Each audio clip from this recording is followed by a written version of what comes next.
এনসিপির একজন নেতা নাহিদ ইসলাম বলছেন যে শেখ হাসিনা বাংলাদেশের মানুষকে অযোগ্য করে, দেশটাকে অযোগ্য করে, এটাকে আবার ইংরেজিতে করছে ফিট, যে আনফিট করে রেখে গেছে, আমাদের কাঁধে চাপাই গেছে। আমরা বলছে, আমি বলেন, অনেকে আমি বলতেছে, উনি সম্ভবত আমরা বলছে, উনি নিজের একার, উনি কোনো প্রিন্স চার্মিং না, উনি কোনো রাজপুত্র না যে উনার উপর যাবে পুরো দায়িত্ব।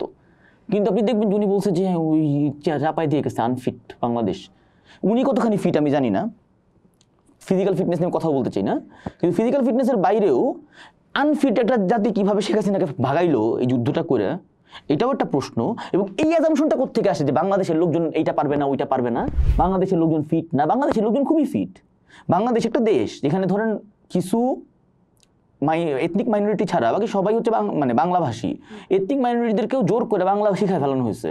একটা দেশে সব মানুষ একই ভাষা বলে, এটা খুবই রেয়ার একটা ঘটনা। একটা দেশে সব যে কোনো প্রান্তে গেলে আপনি তার সাথে কথা বলতে পারবেন। বাংলাদেশে 2000 নদী আছে, বাংলাদেশে বাংলাপিডিয়ার একটা ম্যাপ আছে 2000 নদীর, আপনি মানুষকে দেখাইতে পারেন আপনার শোতে, বা দেখাইছেন কিনা জানি না। 2000 নদী এইটুকু একটা জায়গার মধ্যে পৃথিবীর কোথাও নাই। এবং এখন ব্রিজ আছে সব নদীর উপর দিয়ে, আপনি যে কোনো জায়গায় যাইতে পারেন, এবং প্রচুর উর্বর, এবং বাংলাদেশ জনসংখ্যা ঘনত্ব সব নদীর চারদিকে, নদীর পাশেই মানুষ থাকে। এইরকম একটা ইন্টারেস্টিং দেশকে কারা আনফিট বলে? সে যদি মনে করে সে বাংলাদেশ আনফিট, তাহলে বাংলাদেশের মানুষ কেন বিশ্বাস করবে?